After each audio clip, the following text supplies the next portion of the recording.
the state would have no control over. What I do have control over, Jake, is what we're dealing with right now. Yeah. And that is, I called a special session, I put items on the agenda, and by Texas law, those runaway Democrats are required to act on that agenda. They're failing to do their duty, so there's a violation of state law that allows me to seek the removal of those who've abdicated their responsibility. Let's play this out. If they do not get removed by this court, this process is going to continue.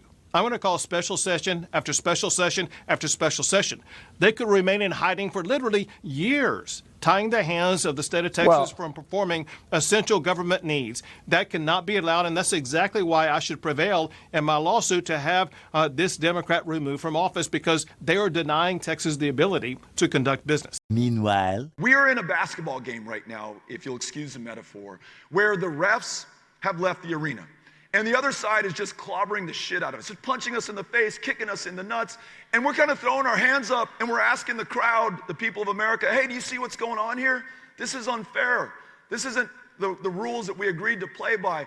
Well, who cares about the fucking rules right now? Punch back, kick back, dunk over their heads, and win some fucking power. The plot thickened in Austin today as the redistricting battle moved into the Texas Senate now, with Democrats in the Senate also walking out. 9 of the 11 Senate Democrats leaving as the chamber started debate on a highly controversial proposed new congressional map that Republicans are pushing. That map would move Texas voters around into different congressional districts with the aim of flipping up to 5 Texas congressional seats from Democrats to Republicans in next year's midterm elections. Now, the walkout by the Senate Democrats today was mostly symbolic. Republicans still had enough members present to vote and pass the new map. But over in the Texas House, another day without a quorum because so many House Democrats had left the state that they've paralyzed business in that chamber. But the Texas House Speaker says Republicans won't stop until a redistricting map is passed. Boy. So we got to talk about the fugitive Democrats in Texas folding like a wet paper bag when it comes to their little protest that they're doing against Texas upholding democracy within their state and ultimately in Congress, okay? Because as we discussed, the 2020 census was off, okay? First and foremost, because they count illegal immigrants. But the census was off. It undercounted red states, overcounted blue states. Blue states have too much representation in Congress, okay? Also on top of that, you have voters who now are supporting Trump, okay? And these red states have become redder, okay, as a result of the fact that Democrats are just terrible at governing, okay? And the Texas Republicans have decided that, you know what? Yeah, we want to level the playing field, okay? Democrats have gerrymandered the hell out of their states, and the Republican map that is being proposed is generous, to be honest with you. If you look at how Democrats have rigged their states, right, and the disproportionate amount of Democrat seats to Republican seats, despite the Republican support in their states, if you look at it from an apples to apples comparison, Democrats have zero room to be boohoo-whining and crying, because again, Texas Republicans are being generous compared to how Democrats treat Republicans, how Democrats disenfranchise Republicans in blue states. Take a look. Texas Republicans say that they're considering adding as many as 8, maybe up to 10 new congressional seats in Texas, as you just heard. And Governor Greg Abbott confirms that to CBS News Texas, the only station, by the way, TV station that spoke with him today. Ion Politics reporter Jack Fink with the exclusive one-on-one. We already know Texas Democrats have been very upset about the Republicans' plan to redraw congressional districts that give their party 5 more seats in Congress in Texas. Now, Governor Abbott tells me adding more seats for Republicans is on the table. In this case, you have a bunch of cowards who cut and run. Governor Greg Abbott called out Texas Democrats who continue to break quorum and prevent the House from voting on the new congressional maps favoring Republicans. But instead of Republicans adding 5 seats as first proposed, the governor confirmed there have been discussions to add a total of 8 seats. Are those maps being drawn up right now? And if so, is that fair? So we're looking at a lot of different alternatives. In part, it could be to make sure that we do have fairness. If you compare Texas, to California or Illinois or New York or Massachusetts. Those states are truly gerrymandered. And they have hardly any Republican representation in Congress whatsoever. Well, so is Texas. Right? Well, no. There's a higher percentage of Democrats in Texas than there are in the congressional delegation than there are Republicans in California, Illinois, New York, or Massachusetts. And so if Texas were to draw its maps the way that these Democrat states have drawn their maps, it could mean as many as maybe even 10-seat pickup. Of California's 52 congressional districts, Republicans have just 9 seats.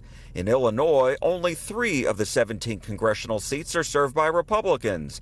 And of the 38 congressional seats in Texas, 13 are held by Democrats. I spoke with Democratic lawmakers, both those who have been showing up here at the Capitol and those who are still breaking quorum and out of state, and both are blasting Governor Abbott and the Republicans. I would say that the last 30 years of a Republican-controlled statewide office from top down has put us in the situation that we're in, that they're failing 100% at making sure that all Texans are being represented well, that they're playing this political theater and these political games. Yeah. So you have Democrats accusing Republicans of playing political games when it comes to redistricting, okay, redrawing the maps. But the people who are actually playing the political game here is the Democrats, who have run away. They become fugitives, right? They run away to some of the most gerrymandered blue states in the country, like Illinois, in protest of gerrymandering. That is the irony here. Now, Republicans have issued a lot of threats, okay, to arrest the Democrats, to have them removed from their seats. They have essentially made moves in order to do so. And Democrats pretended as if they were going to hold out a long time, right? Like they actually had leverage to change or to stop the inevitable, which is that Republicans would be successful in doing what they're trying to do. But again, if you listen to the leaders of the Democrats, the future Democrats, again, they talk real tough on MSDNC. But there is no other choice. Just like we had no choice but to leave Texas to stop this corruption, other states, we're telling them, you have no choice now. You have to do this distasteful thing, or our democracy, our nation, the American dream is gone. It's toast. It's over. So, Gene, based on what you're saying, should we anticipate that this is going to go on for another couple of weeks with Texas lawmakers, Democratic lawmakers, staying out of state and breaking quorum? Yeah, we're doing our absolute best to hold on, and it's not easy. And like you all said before, we have lots of expenses, lots of fees. People are calling in bomb threats. People are threatening to use FBI on us. They're harassing our families back in Texas. They're trying to break into people's houses. They're trying to do all sorts of things to try to get us. This is a lot of stress on not only us, but on our families and our loved ones. We're not Republicans. We're not wealthy. Most of us are working class people, right? And there's members who they live paycheck to paycheck. And that's the reality for most Americans. And we're going to try to hold out as long as we can, do absolutely everything we can. But we're human beings. At some point, we can't go on, but we're trying to buy enough time that other people come in and fight with us. And we're asking all Americans and all Texans, I don't care if you're a Democrat or Republican or nothing at all, either fight for what you believe in, fight for America that believes in fairness, hard work, or it's over, right? Don't say that, once it's gone, don't say like, well, I didn't know. We're telling you now, we're trying to buy you time. Yeah, and time is up, right? Time is up for the fugitive Democrats because apparently they're going to fold, right? Apparently they're now going to head back for the second special session. They're going to fold because they know there's not a damn thing they can do about this. Also, on top of that, again, the longer they hold out, the more punishment that they take as a result, right? So apparently it is not legal to raise money to cover the fines that are happening because of the fact that they're holding out. So they're really stuck between a rock and a hard place because they really can't openly fundraise off of this, even though I'm pretty sure the Democrat Party as a whole is fundraising off of this. But at the individual level, it is quite difficult to do so because, again, in Texas, that's not allowed, right? They can't fundraise in order to cover the expenses that they incur as a result of them leaving the state, running away, breaking quorum. And that's why they tried to get Betto, Francis, to fundraise on their behalf, and a judge shut that down real quick. Take a look. In this hour, with Texas Republicans turning up the pressure on Democratic legislators who left the state to stop the redistricting scheme, Republicans have unleashed a wave of legal action aimed at forcing them back. In the last 48 hours alone, they've launched lawsuits to strip them of their seats, introduced motions to have law enforcement track them down, and even accused former Congressman Betto Oor of, quote, bribing lawmakers to break quorum by raising money for their travel expenses and legal defense. A district judge has temporarily sided with Texas Attorney General Ken Paxton, blocking O'Rourke from providing financial support to the Texas Democrats. But in remarks last night, O'Rourke says he's not backing down. I was sued by Ken Paxton not once, but twice this week. He tried to stop us from holding this rally here today in Fort Worth.